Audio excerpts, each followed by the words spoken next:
let me get started here. In case you didn't already see that, well, you didn't already see this, I'll let you know right now. Grab the tab for this. If you don't already have the Tasty Guitar Complete Tab Collection, you can get it for free.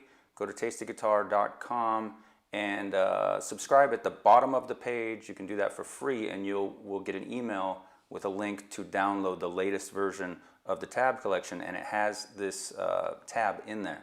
So I'll give you just a minute to do that right now.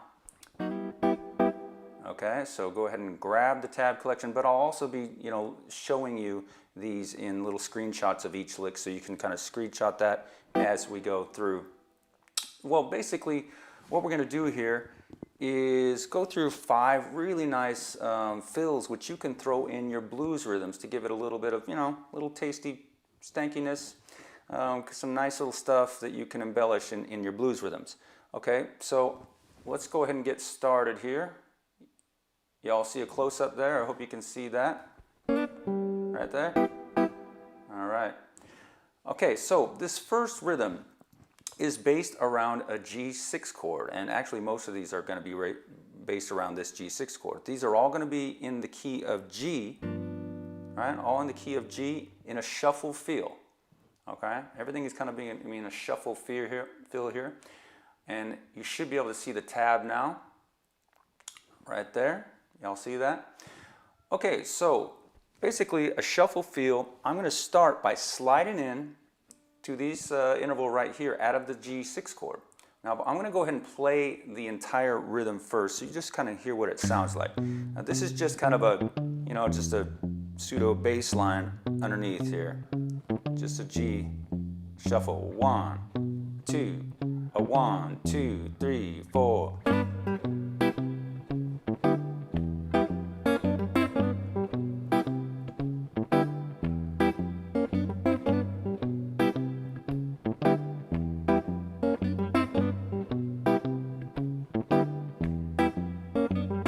Now I'm going to break this down in just a second.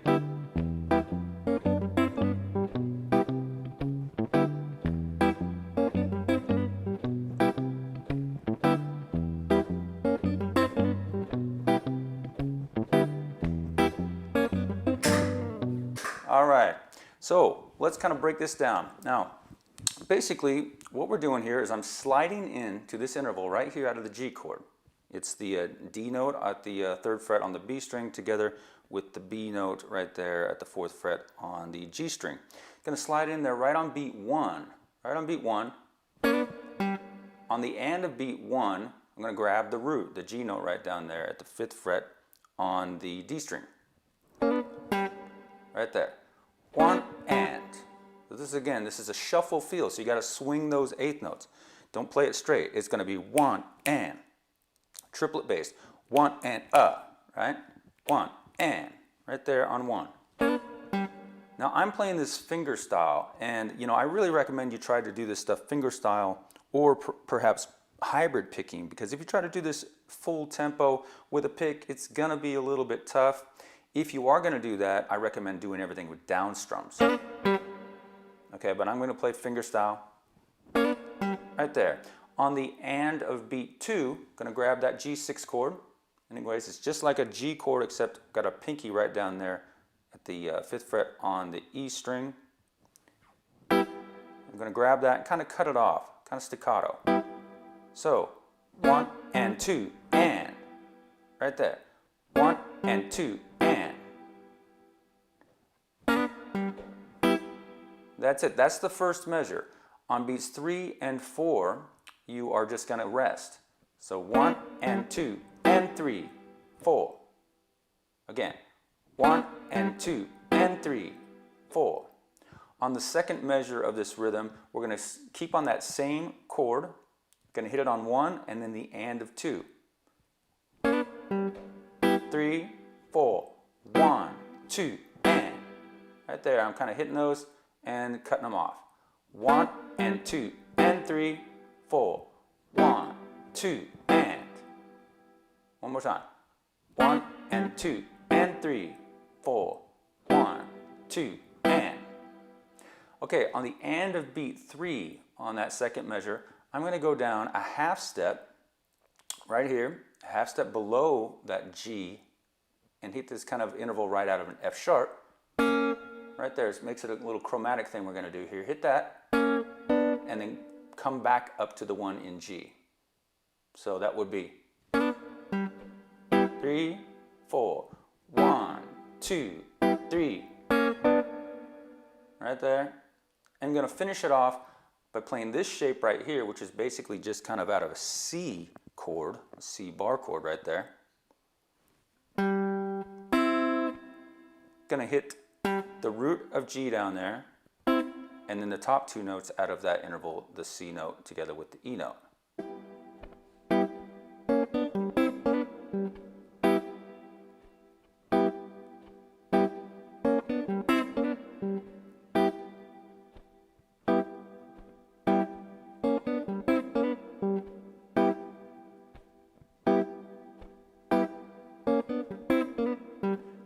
All right, so I hope you got that one. We're going to move on to lick number 2 now. All right, I just put up the tab for lick number 2. But the difference here is we're going to hit this G6 chord this time right on beat 3. So 1 and 2, 3, right there. 1 and 2, 3, right on the downbeat on beat 3. You could also put it on the and of beat 2 if you want. 1 and 2, and either way. 1 and 2, 3, 4. Okay, moving into that second measure, exactly the same as what we did in that last lick, hitting this on the right on 1 and the and of beat 2.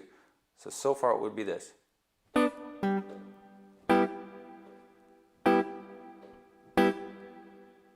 One more time. 1 and 2, 3, 4. 1, 2, and.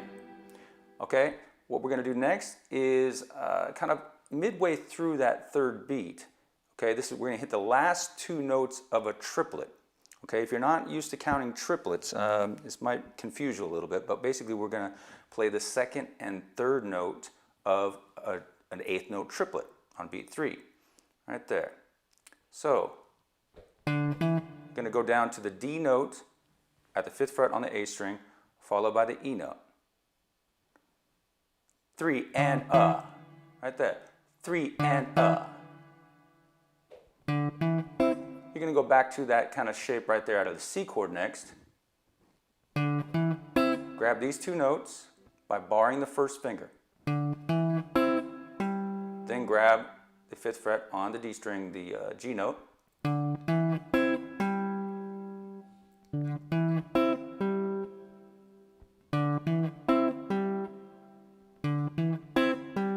Go down to that F sharp thing again, and then that's going to take us back to the beginning. So the last 2 beats there of that second measure would be 3 and 4 and That's the way you would count that. 3 and 4 and I'm playing a lot of this kind of staccato. 3. Wow, Jim, thank you. I appreciate that, man. Right on. 3 and 4 and Okay, so from the beginning here. 1 and 2, 3, 4. 1, 2, 3.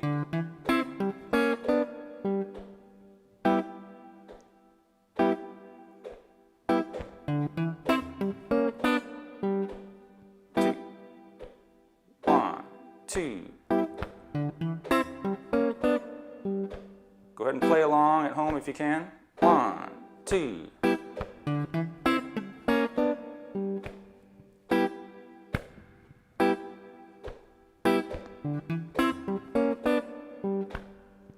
Play it really kind of stanky. With fingerstyle, you can really kind of pull those notes and really kind of make it snappy. Okay, you're not going to really get that with a pick, so I really do recommend playing this fingerstyle if you can.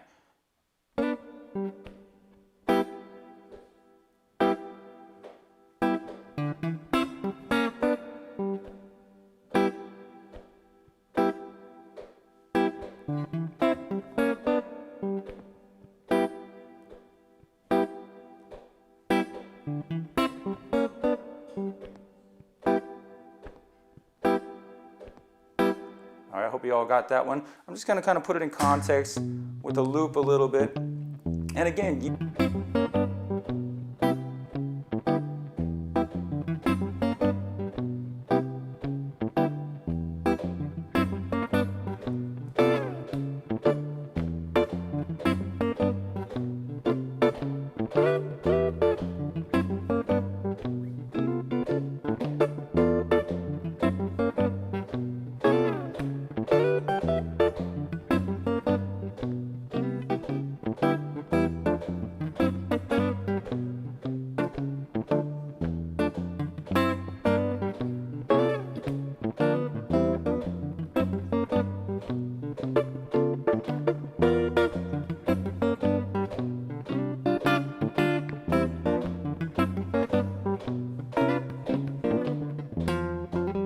okay, I hope you can all hear that one.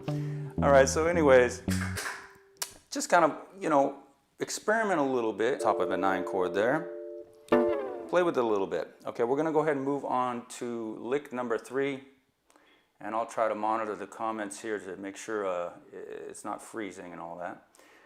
Okay, lick number 3 you should be seeing the tab there now. Okay, this one similar, although we're not really hitting a full chord until the end here. Okay, we're starting right on the end of beat 1, moving chromatically to our little piece right here, which is an interval out of a G7 chord. Okay, so this is on the and of beat 1, 1, and, right there. I'm going to start there and then move just 1 fret up. 1 and 2, 1. Then going to go down to the root, the G note there. Thank you, Martin. I really appreciate that, man. Thank you so much. 1. Grab the root. Then you're going to take that same shape up 2 frets. 1.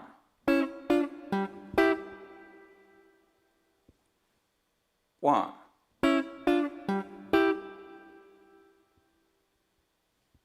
One. And then on beat 3, you're going to go back down to that interval there. Hit that with 8th notes. 1.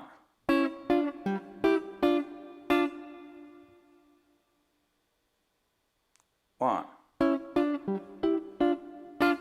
And then you're basically going to repeat that entire lick. 1.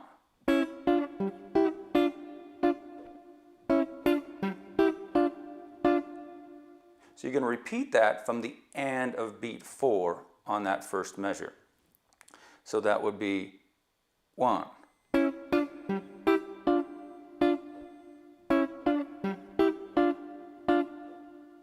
Again, 1.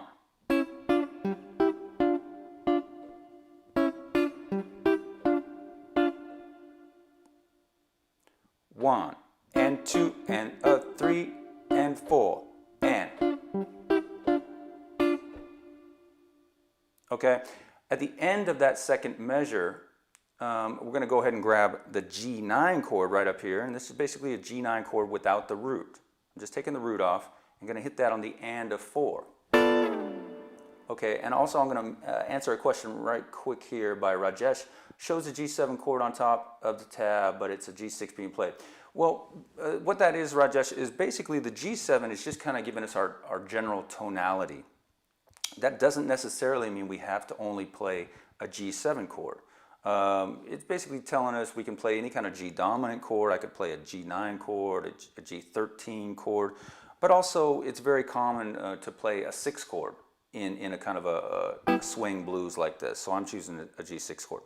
But like I said, you can substitute any kind of G dominant chord as well. 7ths, your 9ths, your 13ths, all that stuff.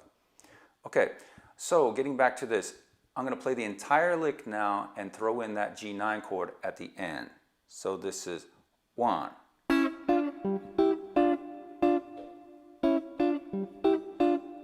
3, 4, and. Right there. Again. 1.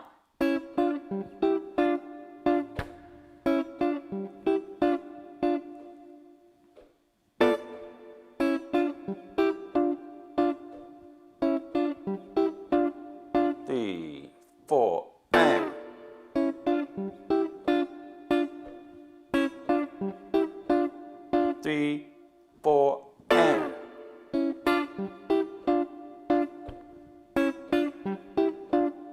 3, 4, and. Now that chord I'm grabbing at the end, the G9 chord, I could substitute that again with any kind of dominant chord. I could slide out of it, kind of a nice sound. 3, 4, 3, 4, 3 and 4. 3, 4. Okay, I'm going to go ahead and put this one in context here. 1, 2, 3, 4. 1, 2, 3, 4.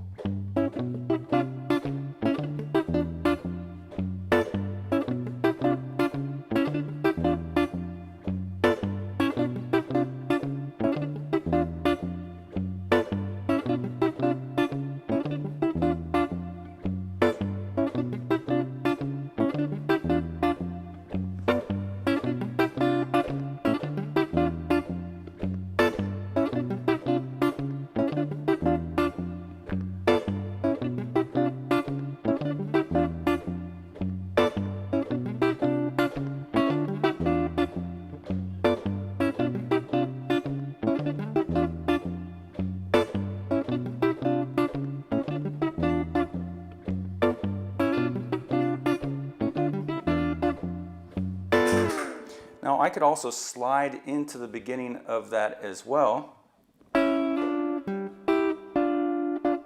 Use some slides here, you know, it's going to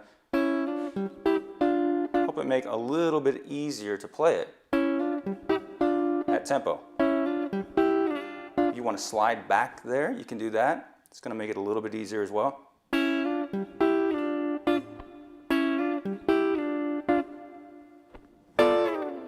Thank you, Steve. I appreciate that, man. Yeah, we could play that G9 chord at the 15th fret, Jim. Grab that as well. 3, oh. Anything you want to do with a G dominant chord. 3, 4. 3, 4. That one is nice as well. If you don't know that G9 chord, you got to learn that one. That's an awesome chord there.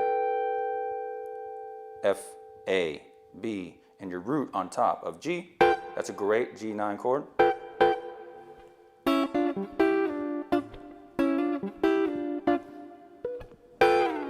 Now, just a word on you know, how you can use these in context a little bit.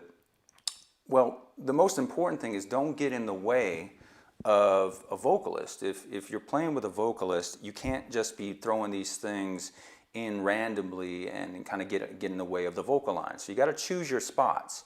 You know, so something like this might be a little bit difficult to pull off if you are playing with a singer. You just got to choose your spot. Make sure you're not going to drown somebody out, especially getting in the way of a vocalist. But, you know, they can work in many different places, you know. I don't know, I'm not going to sing a song here, but maybe I'll just kind of, let's see here. Let's see, say if we were doing, like, say, a tune like Tore Down, right? The Clapton tune, or the old Freddie King song. So let's see, I'm not going to sing, guys, but I'm just going to hum a little bit so you can see that how I might be able to throw in some of these licks in a tune, you know, in the context of a tune. Well, I'm tore down, I'm almost level with the ground. So I'm going to wait until that vocal line ends, you know. So that's why a lot of these I kind of put in the space I did so that it wouldn't get in the vocal line spot. Tore down, and almost level with the ground. You play it like that, it's not going to get on in the way of the vocal line. Anyways, hopefully you could hear that. We're going to move on to lick number 4 now, in case you're following along in the tab. In fact, we're going to start it exactly the same, okay? But instead of going up to that interval right up there, we're going to kind of slide back into our G chord right down there. Okay, so we're going to start it exactly the same. Okay, except we're going to slide down into that interval.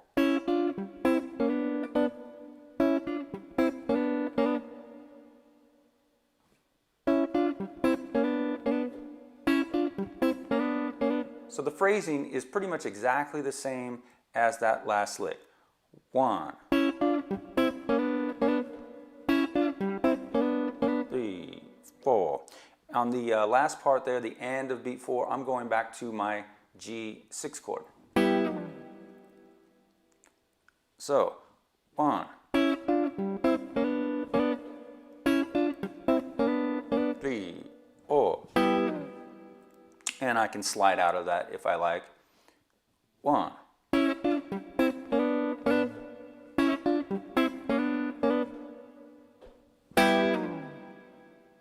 Right there.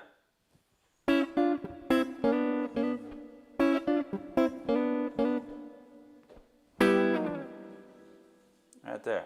So again, guys, for the tab where it says a G7, I can play any kind of chord I want to, a dominant chord, but I can also play a G6 chord.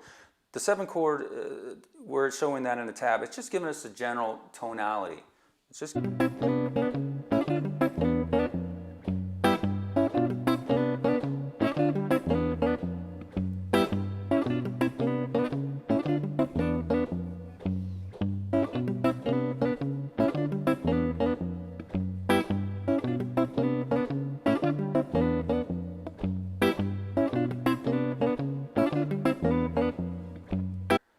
And I would probably put a metronome fairly slow, let's see here, and let it kind of bang out a quarter note.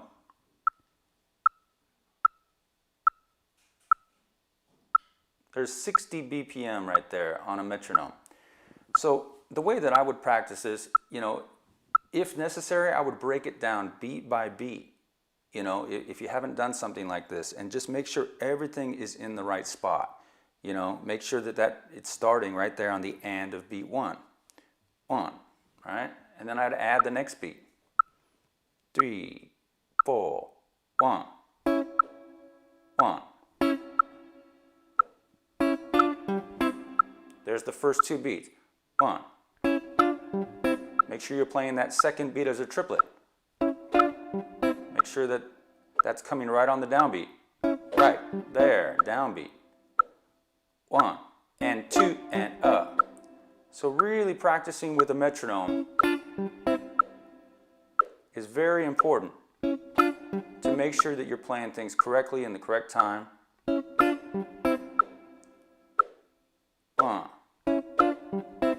Then I would add that next beat. 1. Sorry.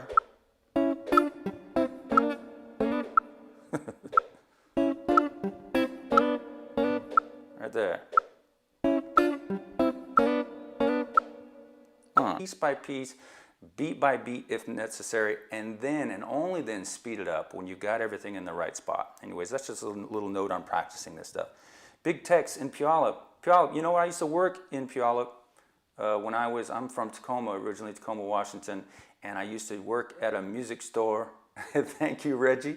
Appreciate that, man. I used to work at a music store in Puyallup, Washington, and I tell the story to people all the time that, you know, this store was so dead that I could just sit there and practice for hours and hours while I was supposed to be working. It was fantastic, and I, you know, really attribute that to my growth on guitar when I worked at that store in Puyallup.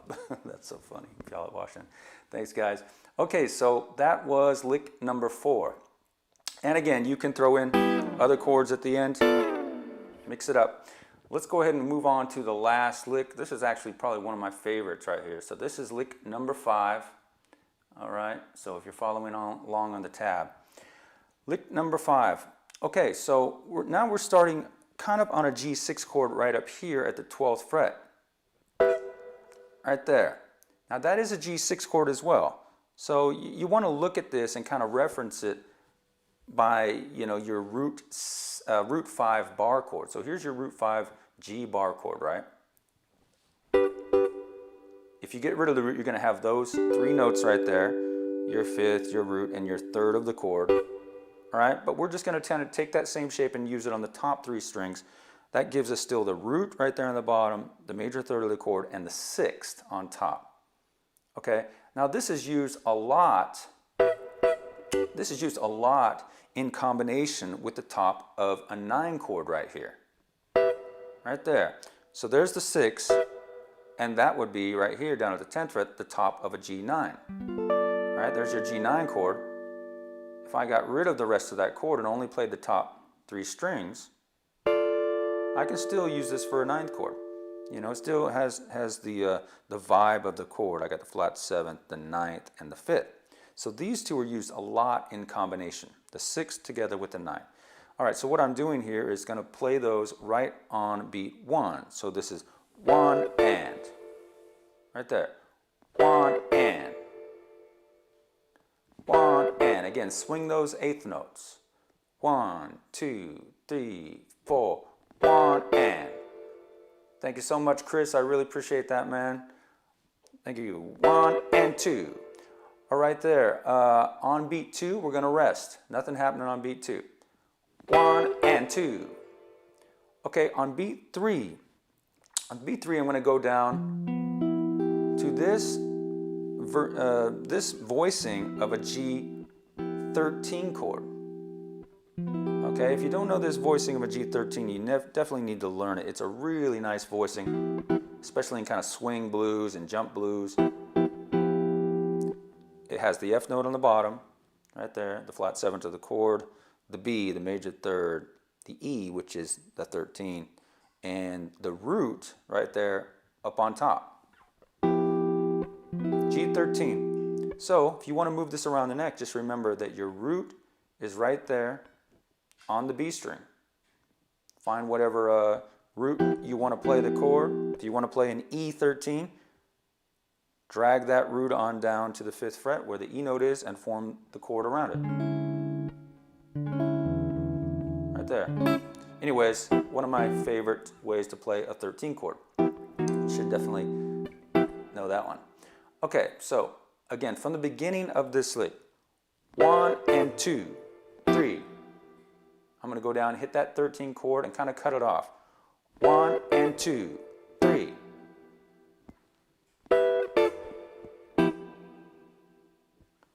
One and 2, 3.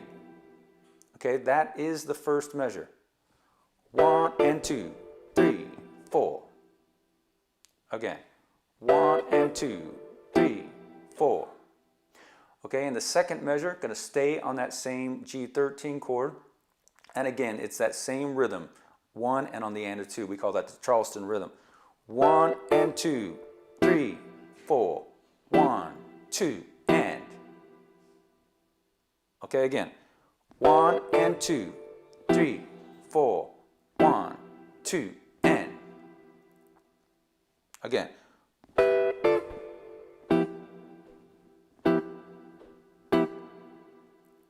Okay, a couple little things here you could do differently at the beginning. You know, you will hear people slide into that G6 chord and then go down to the 9. Just a different way of articulating it that can be nice.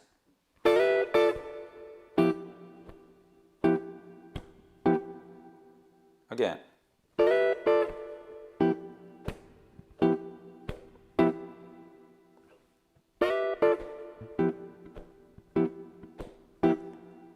Okay, at the end of the lick here, on the and of beat 3 in that second measure, I'm going to hit this interval right here, which is just kind of in passing. It doesn't belong to any chord. It doesn't belong to the G chord, but it's just a half step below the interval out of our G7 chord, which is right there. So this is just in passing. Then taking that up a half step, and you want to look at this as just being a part of your regular G7 bar chord right there. It's a very common thing, you know. You really need to learn the intervals of your G mixolydian scale. That's what most of this stuff in all of these licks is coming out of. I mean, all of these kind of like little pieces right there, they're all coming out of the harmonized mixolydian scale, G mixolydian. So in case you don't know those patterns, you should definitely learn them. They're great to use in blues and funk and jazz and pop, everything. You need to know that stuff for sure. Okay, so getting back to the lick, what I'm doing here, once I grab that, I'm going to do it again. So it's just like this little chromatic kind of sidestep movement. Just like that. Right there. And 3 and 4. And 3 and 4. Okay, so I'm going to play the second measure of this lick here. 1, 2, 3, 4. 1 and 2, 3, 4. 1, 2, 3.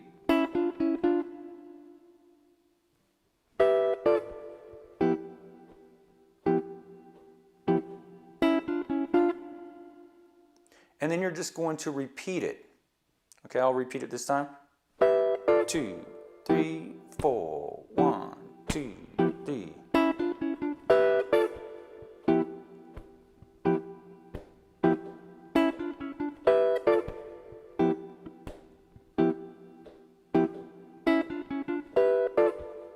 Thank you, Will. Appreciate that, man. Go ahead and play along, guys.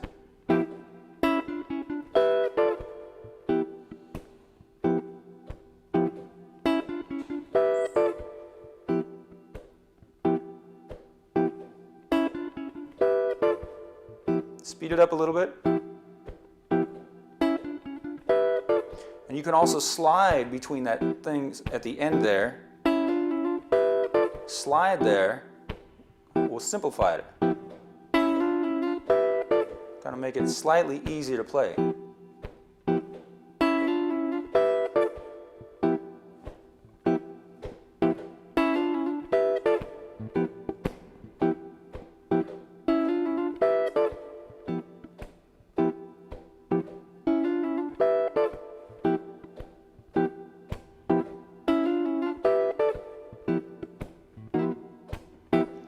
Okay, so you could also completely change up the chord as well. You don't need to play a 13 chord, but you know, it certainly works. All right, hold on a second. And thank you very much, Tune 3 time 3. I really appreciate that, man. Okay, so I'm going to go ahead and play this particular lick. Are you able to set rhythms like this? Yes, yes, yes. In fact, you know, this is a great thing to study, how to, you know.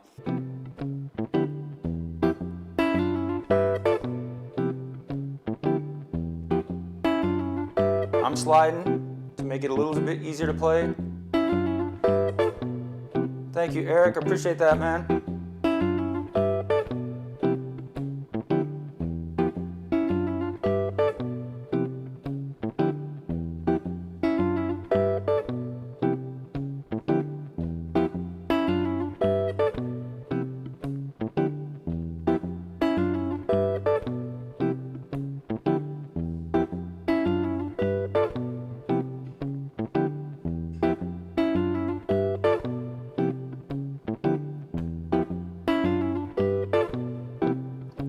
Change up the chord a little bit.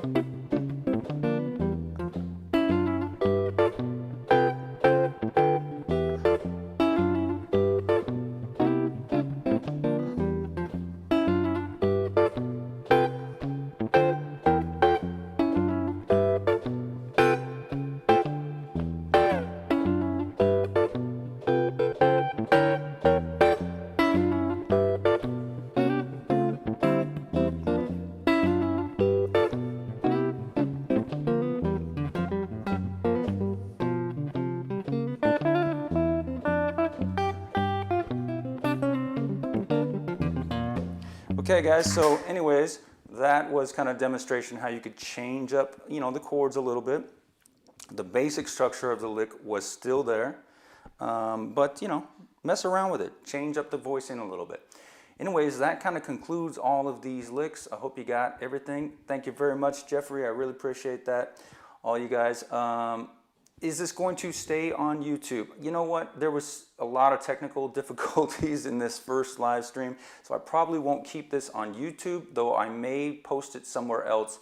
And let's see. Yeah, so probably not this first one, but I will be doing this more often. Licks in a free PDF. If you're already if you haven't subscribed there for free, go to the home page, go to the bottom of the page, and you're gonna see kind of a little form there you can fill out, add your email. You'll get an email with a link to download the complete tab collection. So you can grab that, and this is in there. Just look for the title. So anyways, I hope this was fun for you guys. Thanks for sticking with it through the technical difficulties. I really appreciate that. Next time I'll try to figure out how the whole technical side of everything works. And I'll just maybe take you out for, you know, with a little jam here. And I'll see you again. I got some good stuff coming up in February. And thank you so much. I really appreciate you guys supporting my channel, and this has been a lot of fun, and we'll get the technical bugs worked out next time. And anyways, let me go ahead and kind of jam it out here. Looks like it's frozen again. Are you seeing it? Is it working? Okay, I'm just going to jam a little bit, guys. And I will see you. We'll try to do another one of these in a couple weeks.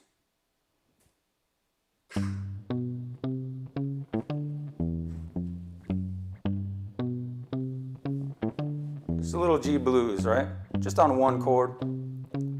I'll try to throw in a little bit of that kind of.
Thanks, guys. See you next time. Appreciate it.